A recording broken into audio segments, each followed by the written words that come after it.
Assalamualaikum warahmatullahi wabarakatuh. Alhamdulillahi rabbil alamin. Wassalatu wassalamul atammanil akmalani alal mab'usi rahmatan lil alamin. Nabiyyina wa rasulina Muhammadin wa ala alihi wa ashabihi wa man tabi'ahum bi ihsanin ila yaumiddin, amma ba'd. Fa ya ibadallah, kaum muslimin wal muslimat rahimani Allahu wa iyyakum. Alhamdulillah, segala puji bagi Allah Subhanahu wa taala yang kembali memberikan kepada kita kesehatan, kekuatan, taufik dan hidayahnya, sehingga kembali kita bisa berkumpul di majelis yang mulia ini dalam rangka menghadiri kajian rutin kita dengan kitab Bulughul Maram karya Al-Imam Ibnu Hajar Al-Asqalani rahimahullahu ta'ala. Nah, jadi pembahasan kita malam hari ini adalah berkaitan tentang kedudukan zakat di dalam Islam. Ya. Maka yang pertama, kedudukan zakat di dalam Islam, sebagaimana yang telah kita sebutkan, zakat merupakan rukun Islam yang keberapa? Ketiga. Baik. Maka ketika dikatakan dia adalah rukun Islam, ya, rukun itu apa, Pak? Ya, seperti tiang, ya, tempat atau penyangga dari suatu bangunan itu disebut dengan rukun. Maka zakat termasuk rukun Islam, artinya termasuk pilar penyangga keislaman seseorang, ya, yang apabila tidak ada maka keislamannya akan hancur, bisa hancur. Bahkan orang yang tidak mau mengeluarkan zakat, ya, maka boleh diperangi. Sebagaimana yang dilakukan oleh siapa? Abu Bakar As-Siddiq radhiyallahu an. Jadi sepeninggal Nabi sallallahu alaihi wasallam, ada orang-orang Arab Badui, ya, yang mana mereka mungkin baru masuk Islam, ya. Tidak lama Rasulullah meninggal, yang mana keislaman mereka itu belum kuat.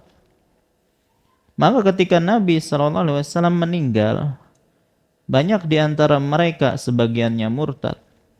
Ada juga yang tidak mau mengeluarkan zakat. Maka hal itu menyebabkan Abu Bakar As-Siddiq memerangi mereka. Makanya dikisahkan oleh Abu Hurairah radhiyallahu anhu, beliau mengatakan, setelah Rasulullah sallallahu alaihi wasallam wafat, lalu kepemimpinan digantikan oleh Abu Bakar, banyak orang Arab yang murtad. Maka Umar menyampaikan kepada Abu Bakar, mengapa Anda memerangi masyarakat, ya, sementara Rasulullah sallallahu alaihi wasallam bersabda, umirtu an uqatilan nas hatta yaqulu la ilaha illallah. Faman qala la ilaha illallah faqad asama minni malahu wa nafsahu illa bihaqqihi wa hisabuhu 'ala Allah. Jadi kata Nabi SAW, aku diperintahkan untuk memerangi manusia sampai mereka bersaksi la ilaha illallah. Barang siapa yang sudah bersaksi la ilaha illallah, berarti dia menjaga keselamatan harta dan jiwanya, kecuali karena haknya dan hisabnya kembali kepada Allah Subhanahu wa taala. Maka lantas Abu Bakar mengatakan, wallahi la uqatilanna man farraqa bainas salati waz zakah. Demi Allah, aku akan perangi orang yang membedakan antara salat dan zakat, ya. Karena baik salat ataupun zakat kan sama-sama rukun Islam, sama-sama wajib. Maka kalau ada yang membedakan salat wajib kemudian zakat tidak wajib, maka kata Abu Bakar, aku akan perangi orang-orang seperti ini. Baik. Kemudian kata beliau, fa inna zakata haqqul mal. Sesungguhnya zakat itu adalah hak harta. Wallahi law mana'uni iqalan kanu yu'addunahu ila Rasulillah sallallahu alaihi wasallam laqataltuhum ala man'ih. Demi Allah, jika mereka tidak mau menyerahkan zakat, walaupun itu berupa tali kekang yang dahulu mereka serahkan kepada Rasulullah sallallahu alaihi wasallam, ya, niscaya aku akan memerangi mereka. Maka Umar mengatakan, "Fa wallahi ma huwa illa an ra'aitullaha azza wa jalla qad syaraha sadra Abi Bakrin lil qitali fa arabtuhu ala annahu al-haq." Ya. Demi Allah, tidak ada komentar dariku kecuali kulihat bahwasanya Allah telah melapangkan dadanya Abu Bakar untuk memerangi mereka. Aku pun sadar bahwasanya itu adalah kebenaran. Ya. Jadi keputusan Abu Bakar untuk memerangi orang-orang yang tadi tidak mau bayar zakat, yang membedakan antara salat dengan zakat, maka itu adalah kebenaran, katanya. Baik, dan sebenarnya keputusan Abu Bakar ini sejalan dengan sabda Nabi sallallahu alaihi wasallam sebagaimana yang disebutkan dalam hadis Ibnu Umar radhiyallahu anhuma, bahwasanya Nabi SAW bersabda, "Umirtu an uqatilan nas." Aku diperintahkan untuk memerangi manusia hatta yashhadu alla ilaha illallah, sampai mereka bersaksi bahwasanya tidak ada ilah yang berhak disembah kecuali Allah, wa anna Muhammadar Rasulullah, dan bahwasanya Muhammad adalah utusan Allah, wa yuqimus shalah, dan mereka menunaikan salat atau mendirikan salat, wa yu'tuz zakah, dan menunaikan zakat.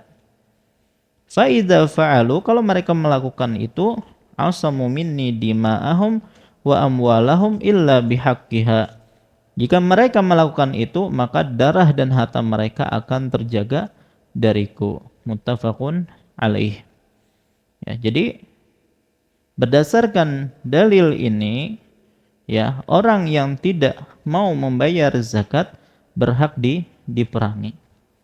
Ya, jadi keputusan Abu Bakar itu sejalan dengan sabda Nabi sallallahu alaihi wasallam. Baik. Jadi hadis ini menunjukkan bahwasanya salah satu jenis orang yang boleh untuk diperangi adalah orang-orang yang tidak mau menunaikan zakat. Dan alhamdulillah, ya, upaya yang dilakukan oleh Abu Bakar itu pun berhasil. Sehingga tidak ada lagi orang yang memahami bahwasanya zakat itu untuk Nabi. Jadi di alasan mereka tidak mau menunaikan zakat sepeninggal Nabi, ya, mereka menyangka bahwasanya zakat itu untuk Nabi. Baik, maka ketika Nabi sudah meninggal, maka tidak perlu lagi zakat. Maka ini dibantah dengan perbuatan Abu Bakar memerangi mereka. Ya.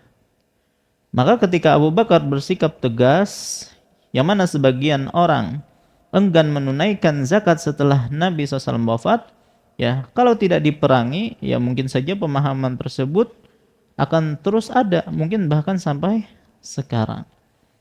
Baik, nah ini adalah perbuatan yang dilakukan oleh Abu Bakar, yaitu memerangi orang-orang yang tidak mau membayar zakat. Baik. Jadi kedudukan yang pertama kita katakan bahwasanya zakat merupakan rukun Islam yang ketiga. Yang kedua, zakat disandingkan dengan salat dalam banyak ayat, gitu ya. Zakat disandingkan dengan salat dalam banyak ayat. Kita sering mendengar wa aqimus shalah wa atuz zakah, ya. Dirikanlah salat dan tunaikanlah zakat. Ya, dan ini Banyak, berpuluh-puluh tempat di dalam Al-Quran. Dan kita tahu bahwasanya rukun Islam ya yang paling mulia setelah syahadatain adalah salat. Dan salat itu senantiasa atau sering digandengkan dengan zakat. Ini menunjukkan bahwasanya zakat juga memiliki kedudukan yang agung di dalam Islam. Yang ketiga, zakat juga disyariatkan untuk umat-umat terdahulu. Ya, zakat juga disyariatkan untuk umat-umat terdahulu. Sebagaimana salat juga disyariatkan pada umat-umat terdahulu. Ya. Di antara dalil akan hal ini sebagaimana yang kita sampaikan pada pertemuan yang lalu, yaitu perkataannya siapa? Perkataannya siapa? Nabi Isa ketika digendong oleh ibunya Maryam, yang mana Isa waktu itu masih bayi, tapi dia memiliki mukjizat bisa bicara ketika bayi. Ya, jadi ketika orang-orang menuduh Maryam berzina, Maryam disuruh diam saja oleh Allah, biar Nabi Isa sendiri yang menjawab. Apa kata Nabi Isa? Qala inni abdullah ataniyal kitaba wa ja'alani nabiyya. Ya, sesungguhnya aku adalah Abdullah, hamba Allah, yang dia berikan kepadaku kitab dan menjadikanku sebagai seorang nabi. Wa ja'alani mubarakan aynama kuntu. Dan Allah yang menjadikan aku membawa berkah dimanapun aku berada. Wa awsani bis salati waz zakati ma dumtu hayya.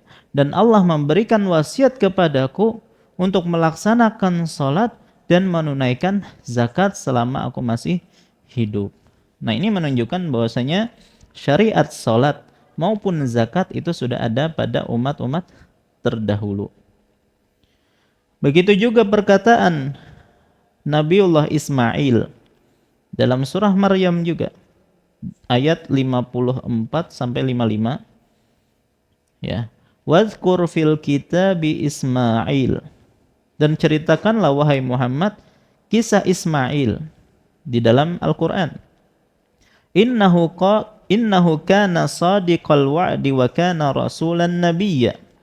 Sesungguhnya dia adalah seorang yang benar janjinya, beliau seorang rasul dan nabi. Wa kana ya'muru ahlahu bis salati waz zakah. Dan dia menyuruh keluarganya untuk melaksanakan salat dan menunaikan zakat. Wa kana 'inda rabbih mardiyya. Dan dia adalah seorang yang diridhai di sisi Tuhannya. Berarti di zamannya Ismail pun sudah ada syariat salat dan ada syariat zakat. Baik, ini menunjukkan bahwasanya dua ibadah ini ibadah yang agung. Sampai syariat-syariat terdahulu pun juga sudah disyariatkan. Baik. Yang keempat, kedudukan zakat. Allah memuji orang-orang yang menunaikan zakat. Allah memuji orang-orang yang menunaikan zakat. Sebagaimana yang Allah sebutkan dalam surah An-Nur ayat 37. Allah berfirman, Rijalul la tulhihim tijaratu wala bay'un an dzikrillah wa iqamis salati wa ita'iz zakah yakhafuna yawman tataqallabu fihi al-qulubu wal absar. Orang-orang yang dipuji oleh Allah yaitu orang-orang yang tidak dilalaikan oleh perdagangan dan jual beli dari mengingat Allah. Makanya disebutkan oleh para ulama, ya, orang yang dipuji itu bukan orang yang senantiasa di masjid terus, enggak. Orang yang dipuji dalam ayat ini adalah mereka yang tetap mencari pencarian dunianya. Tetapi pencarian dunianya tersebut tidak melalaikan dia dari apa? dari berzikir kepada Allah Subhanahu wa taala. Begitu juga tidak terlalaikan dari iqamis shalah, dari melaksanakan salat dan juga menunaikan zakat. Berarti termasuk orang yang dipuji dalam ayat ini adalah orang-orang yang menunaikan zakat. Ya. Yakhafuna yawman tataqallabu fihi al-qulubu wal absar. Mereka takut kepada suatu hari yang pada hari itu hati dan penglihatan menjadi guncang karena takut. Baik. Nah, ini adalah yang keempat, yaitu Allah memuji orang-orang yang menunaikan zakat. Yang kelima, sebaliknya Allah mencela orang-orang yang enggan menunaikan zakat. Allah mencela orang-orang yang enggan menunaikan zakat. Hal ini disebutkan dalam surah Fussilat ayat 6 sampai 7. Fussilat 6 sampai 7. Kalau dipuji tadi dalam surah An-Nur ayat 37. Baik. Allah berfirman, "Wa wailul lil musyrikin." Celakalah orang-orang yang musyrik, yang menyekutukan Allah. Di antara sifat mereka, alladzina la yu'tuna zakata wa hum bil akhirati hum kafirun. Yaitu orang-orang yang tidak menunaikan zakat dan mereka ingkar terhadap kehidupan akhirat. Baik. Nah, ini dicela oleh Allah Subhanahu wa taala, bahkan disebutkan celaka orang-orang seperti ini. Baik. Nah, ini diantara kedudukan zakat di dalam agama Islam, ya, dan masih banyak yang lain, tapi ini adalah diantara hal-hal yang penting. Yang berikutnya adalah apa hikmah dan faidah dari syariat zakat? Apa hikmah dan faidah syariat zakat? Tentunya kaidah umum, tidaklah Allah Subhanahu wa taala mensyariatkan sesuatu kecuali di situ ada hikmah, maslahat untuk para hambanya. Ya, kaidah umum mengatakan tidaklah Allah memerintahkan sesuatu atau mensyariatkan sesuatu, ya, kecuali di situ terdapat hikmah, faidah dan maslahat untuk para hamba. Dan sebaliknya, kaidah umum juga, tidaklah Allah melarang dari sesuatu, mengharamkan sesuatu kecuali di situ ada kemudaratan bagi para hambanya. Dan itu harus kita yakini. Ya. Setiap apapun yang dilarang oleh Allah, walaupun banyak orang yang meremehkannya, pasti di situ ada kemudaratan. Ya. Kalau itu sudah kita pasang dalam diri kita, maka kita akan mudah untuk meninggalkan hal-hal yang dilarang oleh Allah Subhanahu wa taala, karena kita tahu, ya, ketika kita melakukan hal yang dilarang oleh Allah pasti akan mendatangkan kemudaratan bagi kita. Baik kita ketahui ataupun tidak kita ketahui. Nah, zakat itu adalah sesuatu yang disyariatkan oleh Allah, maka ketika itu adalah sesuatu yang disyariatkan oleh Allah, yakinlah bahwasanya di situ ada hikmah, ada faidah dan ada maslahat untuk para hamba. Nah, di antara hikmah tersebut sebagiannya mungkin sudah kita sebutkan. Yang pertama adalah membersihkan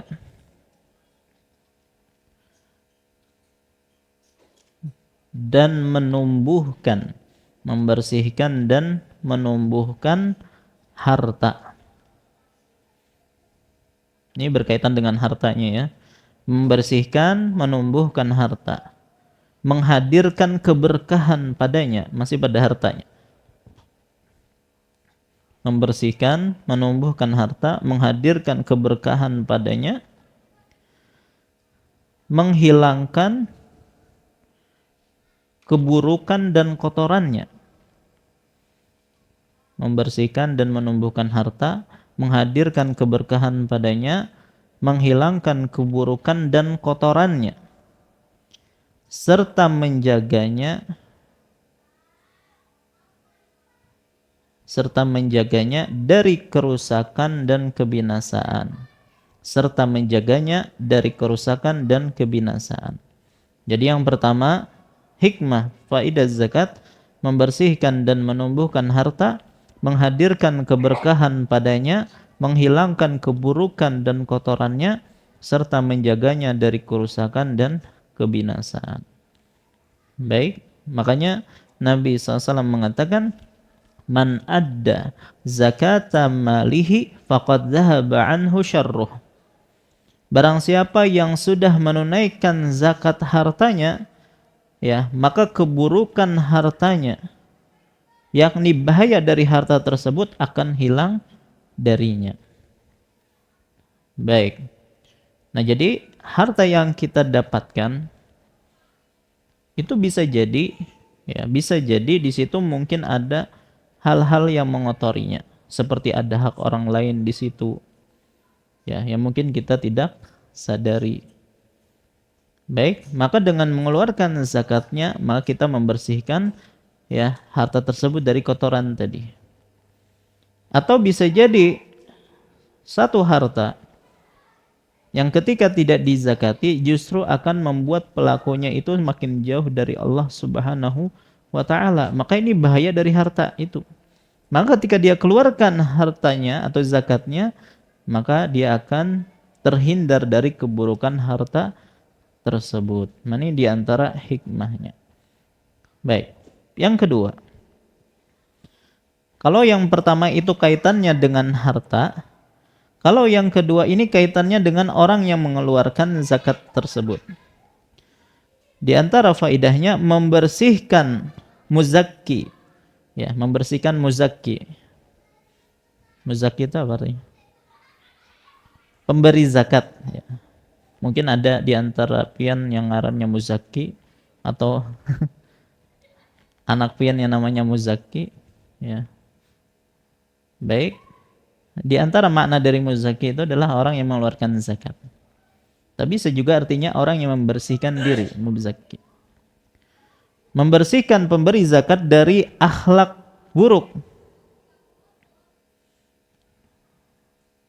Dari akhlak buruk, di antaranya apa? Kikir, bakhil, pelit.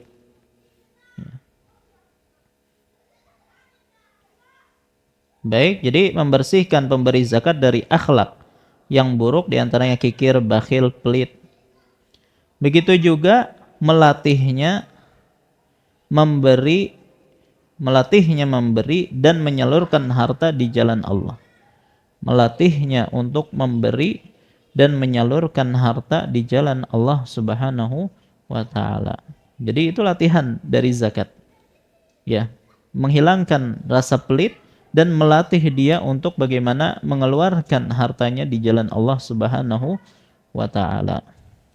Makanya Allah berfirman dalam surah At-Taubah 103, "Khudh min amwalihim shadaqatan tutahhiruhum wa tuzakkihim biha." Ambillah zakat dari sebagian harta mereka, dengan zakat itu kami membersihkan dan mensucikan mereka. Baik. Yang ketiga,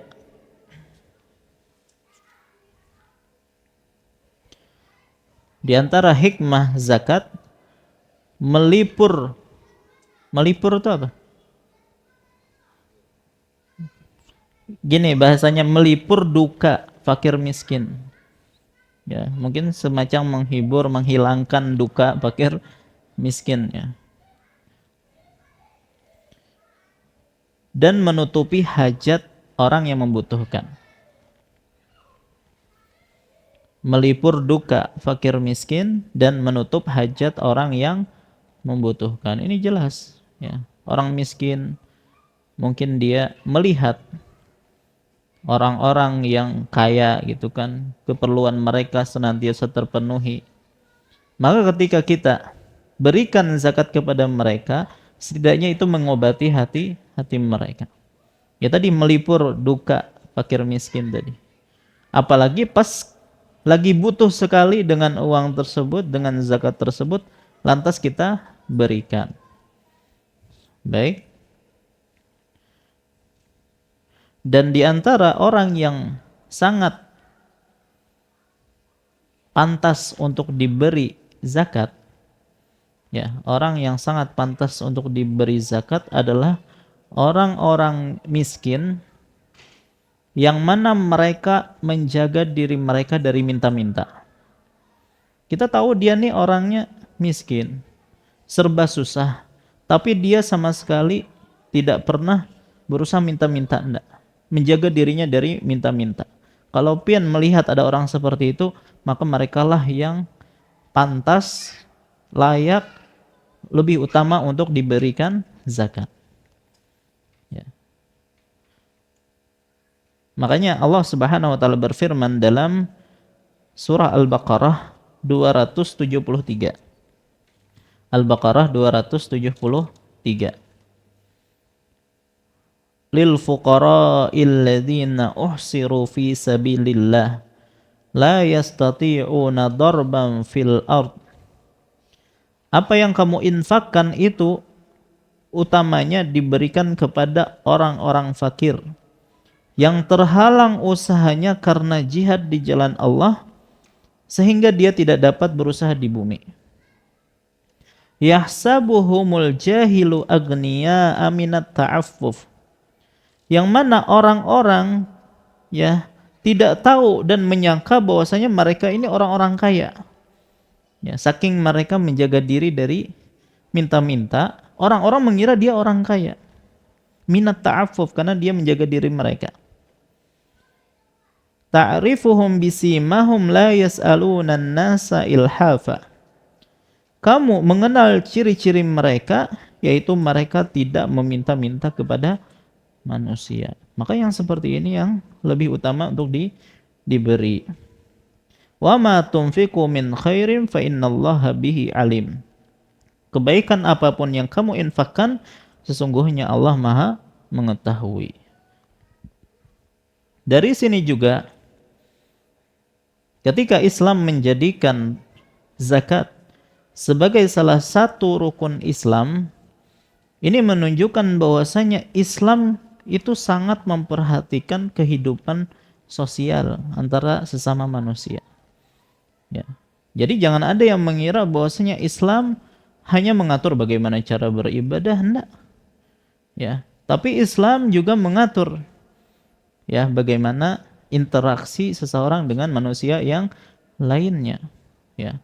Makanya ayat yang terpanjang di dalam Al-Qur'an itu dikenal dengan ayatud dain, berkaitan tentang masalah hutang, tentang muamalah. Ini menunjukkan bahwasanya Islam juga mengatur bagaimana seseorang bermuamalah dengan yang lainnya.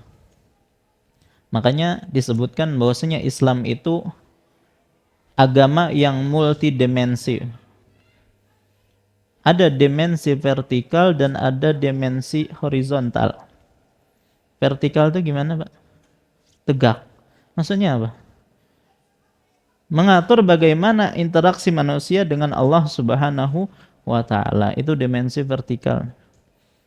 Adapun horizontal, ya, sejajar, berarti mengatur bagaimana interaksi manusia dengan manusia yang lainnya. Ya. Bahkan di luar dari itu, ya, Islam juga mengatur bagaimana interaksi dengan selain manusia. Dengan hewan ada aturannya. Dengan jin ada aturannya. Dengan malaikat ada aturannya, ada adabnya. Ya. Baik. Nah, jadi sekali lagi Islam ya juga mengatur bagaimana kehidupan sosial antara masyarakat. Nah, di antara bentuk aturannya adalah adanya syariat zakat. Baik. Yang keempat, di antara hikmah dan faidah zakat mewujudkan solidaritas sosial. Mewujudkan solidaritas sosial. Tolong menolong. Ya. Dan cinta kasih di antara masyarakat. Mewujudkan solidaritas sosial, tolong menolong, dan cinta kasih di antara masyarakat. Dan ini jelas, ya. Ketika orang kaya memberikan sebagian harta mereka kepada orang miskin, maka itu akan membuang apa yang mungkin terdapat atau tersimpan di dalam hati si miskin. Ya enggak? Kan orang miskin itu kadang kalau melihat orang kaya apa? Dengki, iri. Nah, kedengkian tersebut, keirian tersebut, bahkan kebencian itu bisa hilang, Pak. Ketika orang kaya ini memenuhi hak-hak orang miskin, diantaranya adalah menyerahkan atau memberikan zakat. Ya, pian bayangkan misalnya ada orang kaya dan orang miskin sampingan nih, ya berdampingan.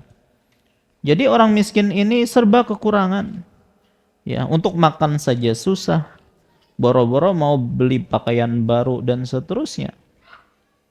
Sementara orang kaya di sampingnya tiap hari pakai mobil, pakaian bagus-bagus, makanan enak-enak.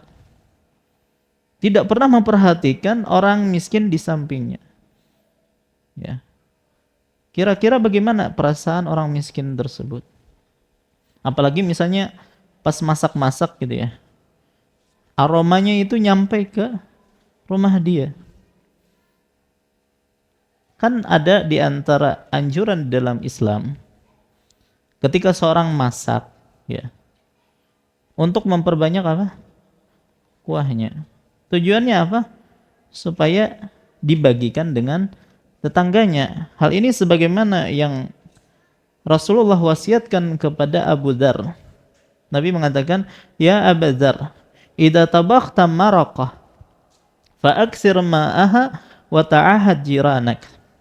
Wahai Abu Dzar, jika engkau memasak masakan yang itu ada kuahnya, ya mungkin daging yang ada kuahnya, maka perbanyaklah kuahnya, airnya itu banyaki. Dan perhatikanlah atau bagikanlah sebagiannya kepada tetanggamu. Yang dibagikan apanya? Kuahnya aja kah? Baik. Ya nggak mesti gitu juga, jangan kuahnya aja, ya. Tapi yang jelas di sini ada anjuran dari Nabi SAW untuk berbagi dengan tetangga.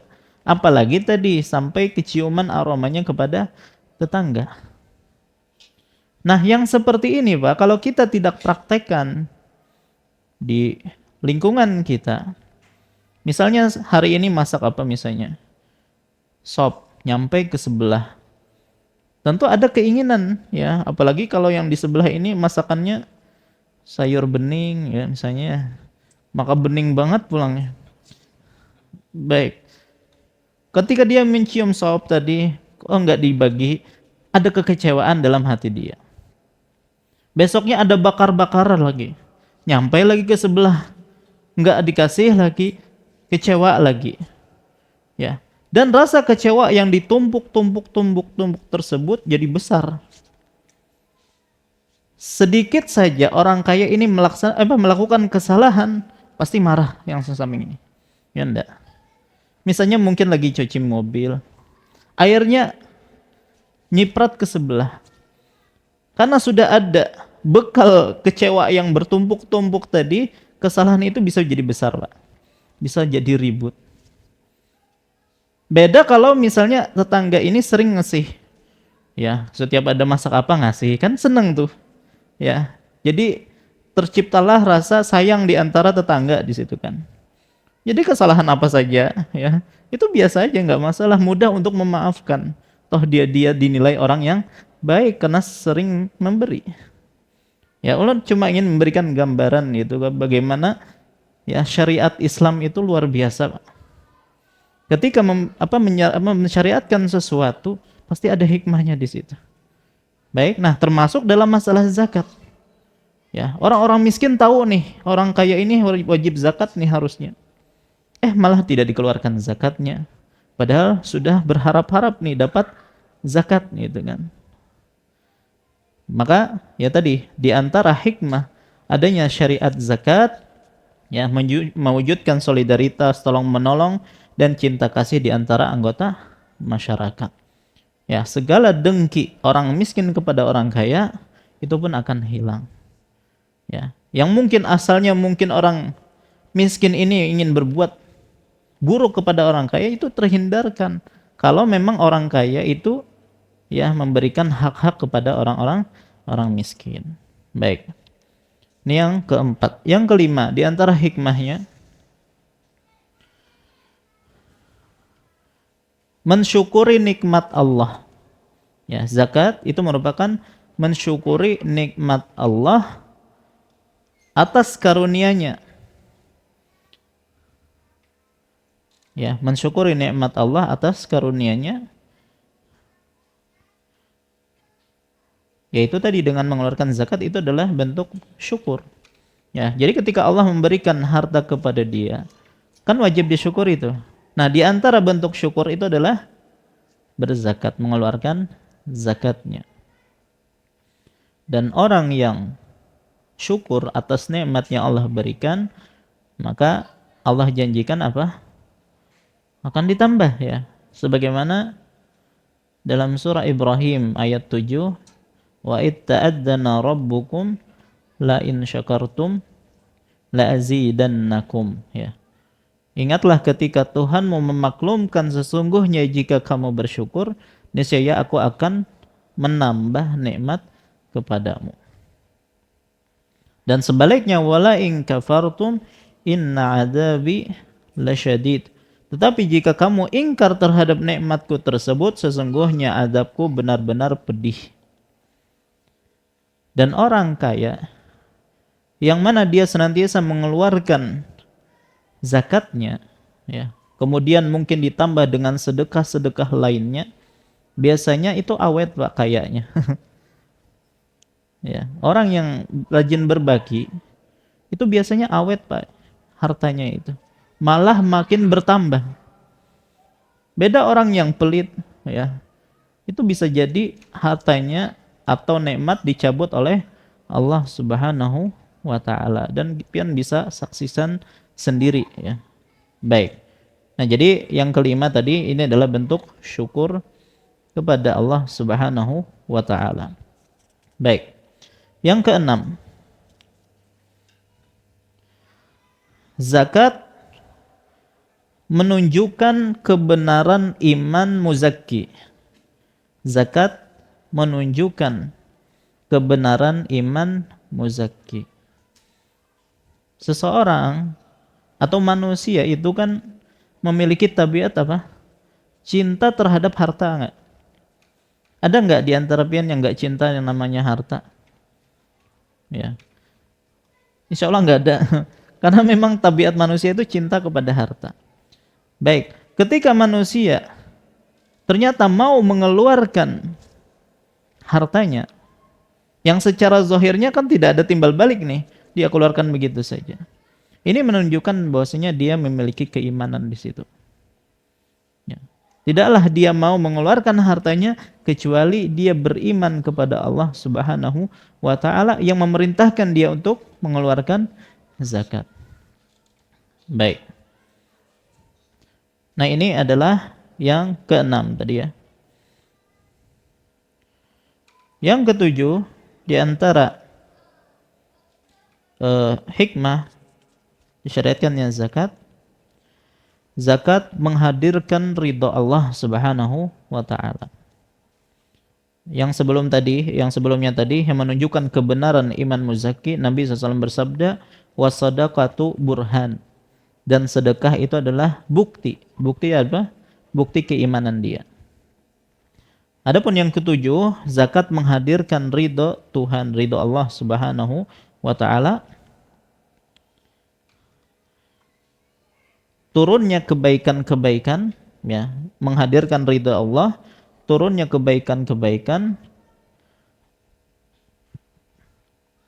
dan menghapus kesalahan.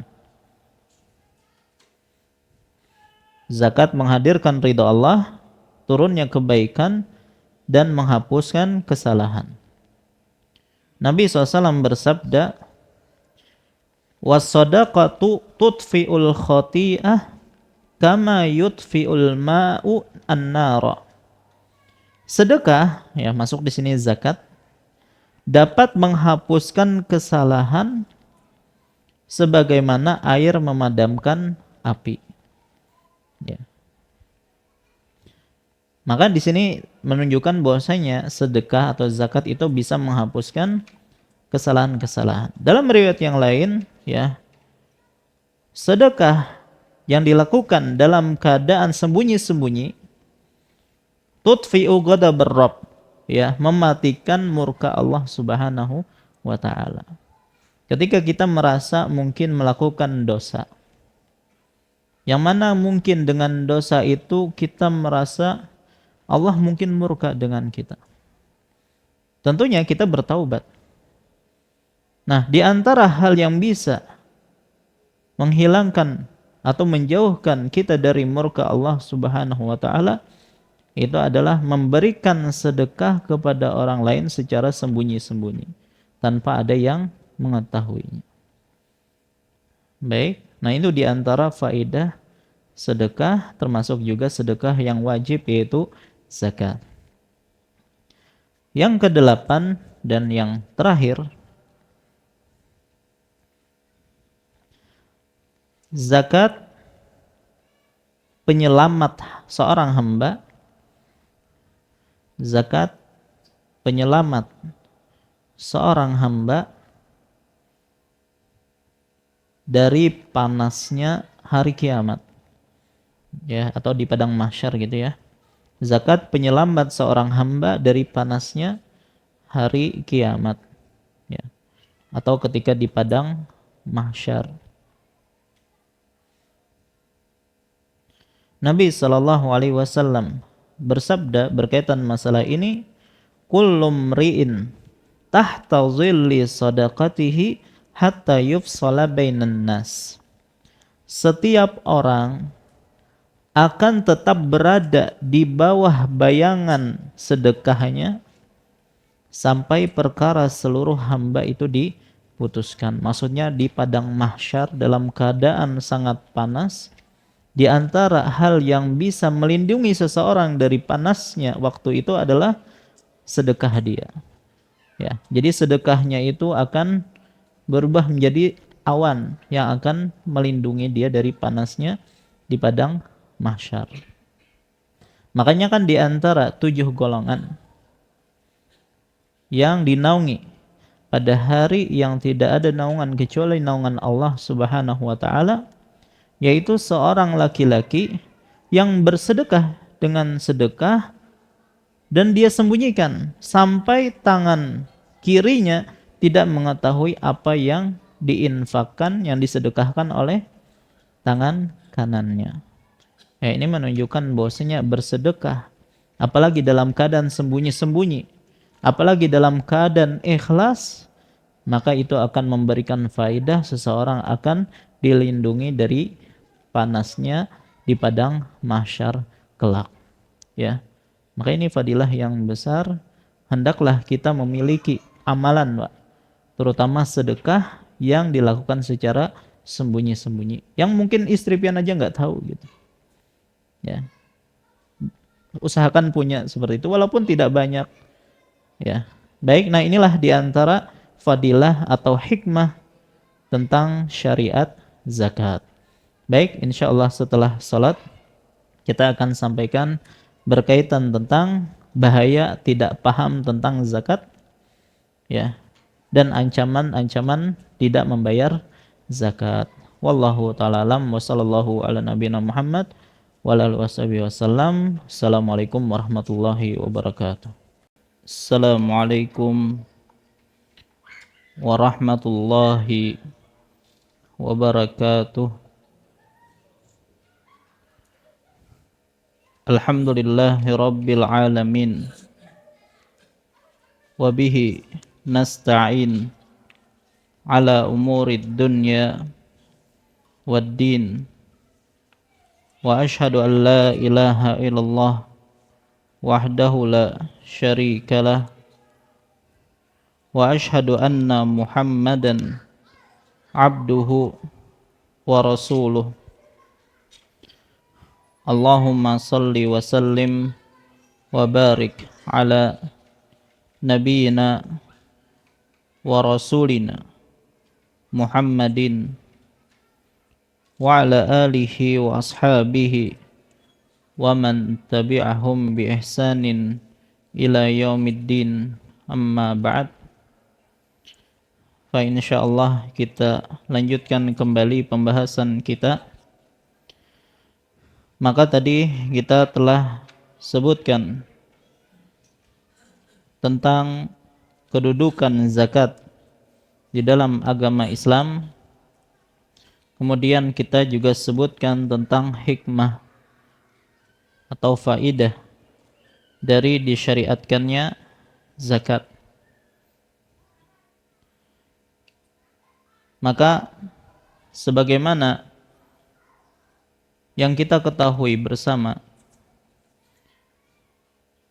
yang namanya zakat itu merupakan kewajiban yang dibebankan kepada orang kaya, ya. Dan sayang sekali, ya, atau amat disayangkan, banyak orang-orang kaya yang mana mereka memiliki banyak harta namun tidak paham tentang masalah zakat. Ya. Sampai kita dapati ada orang kaya,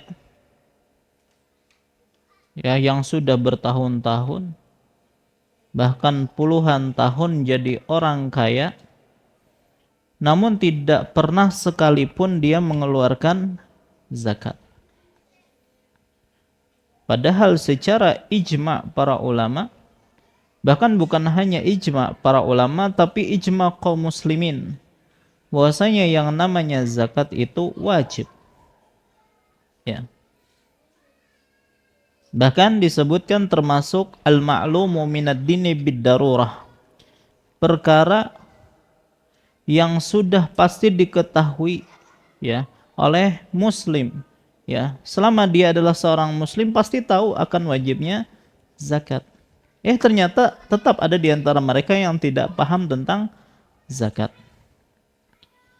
Maka ketahuilah, orang-orang yang kaya tadi yang tidak paham tentang zakat, maka disebutkan oleh Nabi sallallahu alaihi wasallam adalah orang yang memiliki kedudukan yang paling rendah. Orang seperti ini,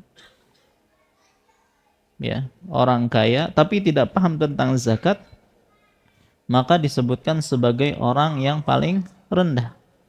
Sebagaimana dalam sebuah hadis yang panjang yang diriwayatkan oleh Al-Imam At-Tirmidzi dan dinilai sahih oleh para ulama, bahwasanya Nabi sallallahu alaihi wasallam bersabda, sesungguhnya dunia ini milik 4 golongan. Kata Nabi, sesungguhnya dunia ini milik 4 golongan. Yang pertama adalah seorang hamba yang dikaruniai harta dan ilmu, ya. Dikaruniai harta dan ilmu, lalu dia gunakan hartanya untuk bertakwa kepada Rabb-Nya, dia gunakan untuk menyambung silaturahim, dan dia mengetahui kewajiban harta yang harus dia tunaikan kepada Allah Subhanahu wa taala, maka kata Nabi SAW, golongan ini adalah bi afdalil manazil.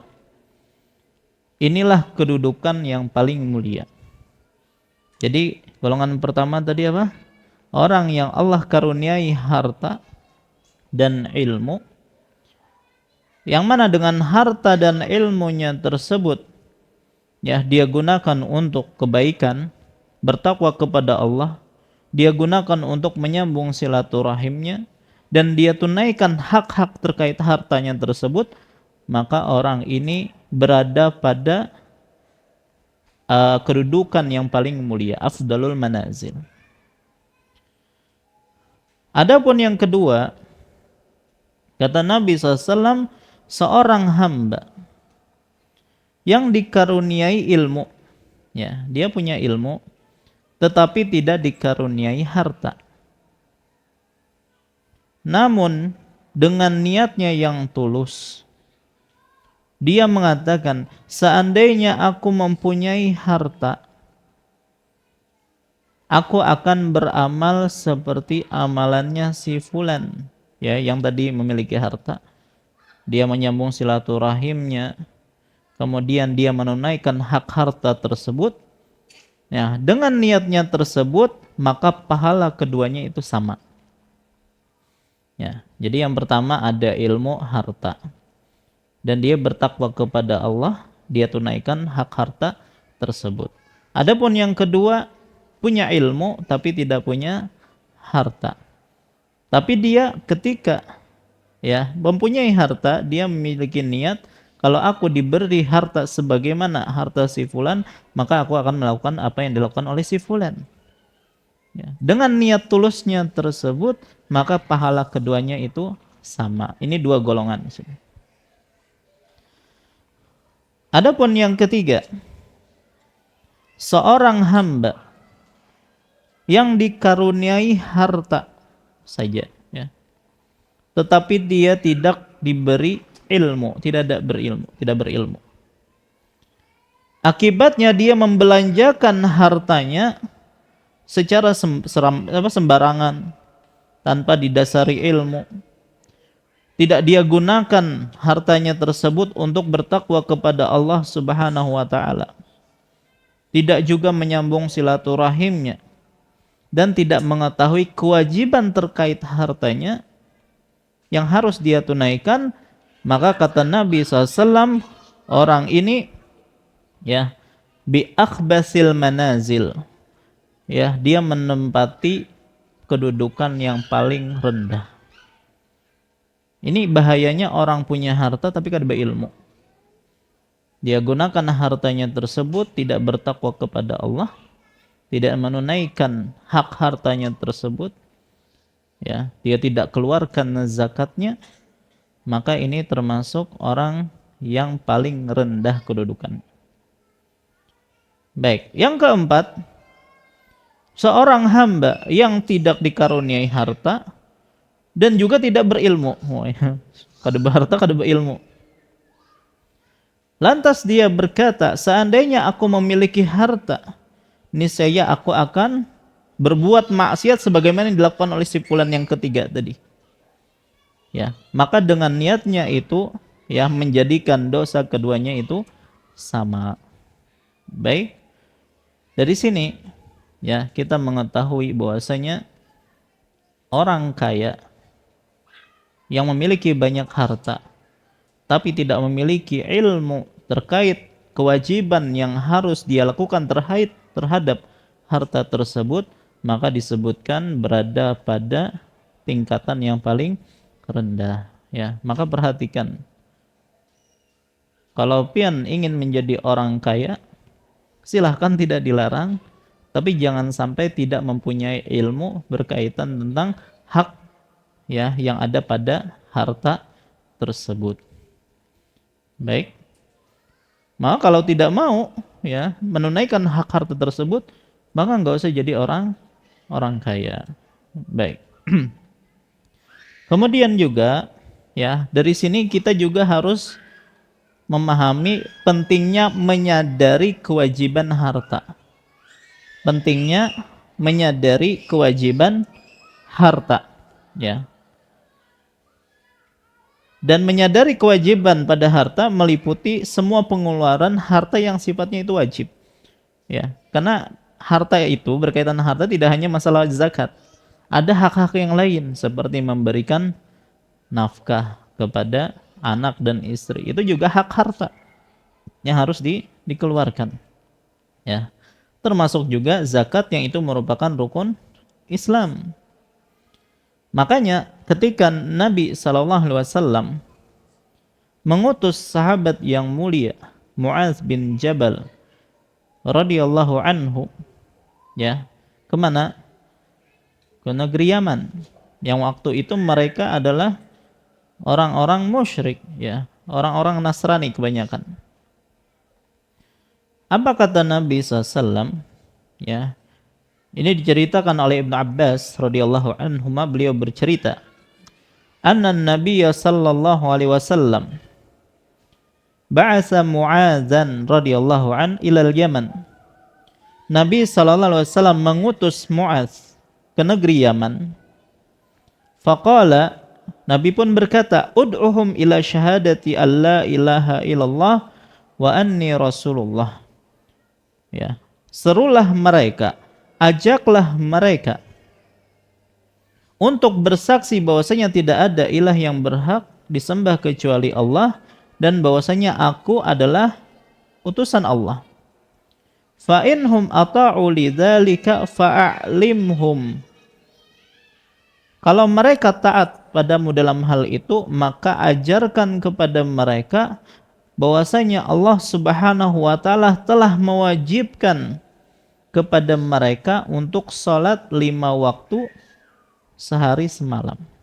Disuruh ngajari ini sih Mu'adz kepada penduduk Yaman. Jadi setelah mereka bersaksi bahwasanya tidak ada ilah yang berhak disembah kecuali Allah dan bahwasanya Muhammad adalah utusan Allah, suruh dilajari bahwasanya mereka wajib mengerjakan salat 5 waktu sehari semalam.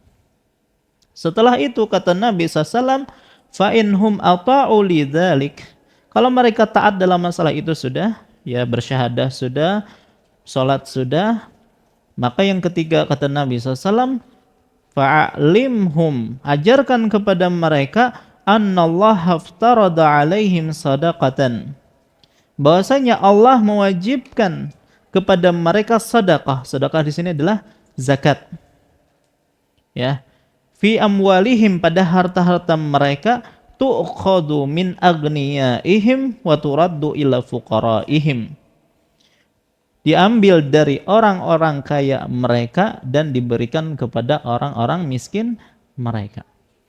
Jadi disuruh diajari tentang masalah salat dalam masalah zakat.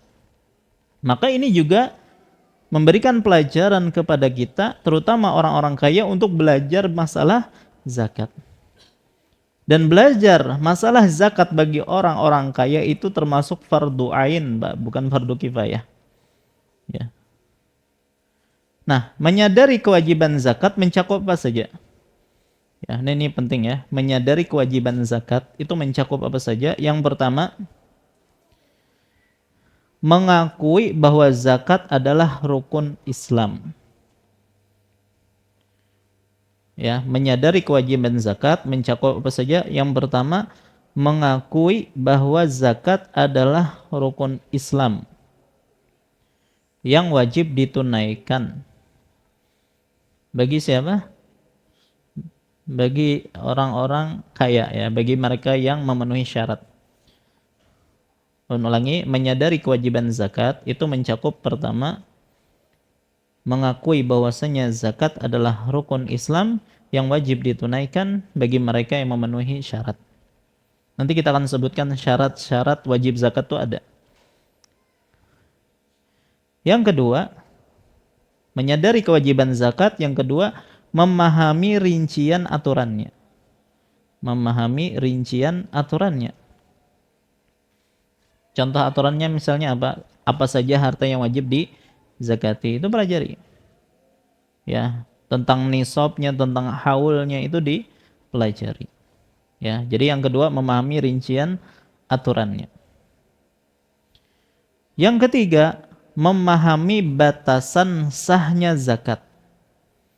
Memahami batasan sahnya zakat. Artinya kapan sih zakat kita itu sah gitu. Dan kapan tidak sah. Memahami batasan sah zakat, termasuk dalam hal ini mengetahui orang yang berhak menerima zakat. Ya, memahami batasan zakat termasuk mengetahui orang yang berhak menerima zakat. Ya, jadi 3 hal ini ya cakupan dalam menyadari kewajiban zakat. Mengakui zakat adalah rukun Islam, memahami rincian aturannya, dan memahami batasan sah zakat serta orang-orang yang berhak menerimanya. Nah, itu yang kita pelajari ketika kita belajar zakat. Baik. Kalau misalnya taruhlah ada orang kaya. Orang kaya nih. Dia punya banyak harta, wajib zakat. Tapi karena mungkin kada tahu tentang masalah zakat, akhirnya dia tidak tunaikan zakatnya. Kemudian dia baru belajar tentang masalah zakat. Baik, tahun-tahun yang lalu yang dia tidak keluarkan zakatnya, apakah wajib dia keluarkan? Atau tidak nih? Wah, ini bertaubat sudah nih. Ya, jadi terhapus semuanya yang sebelumnya.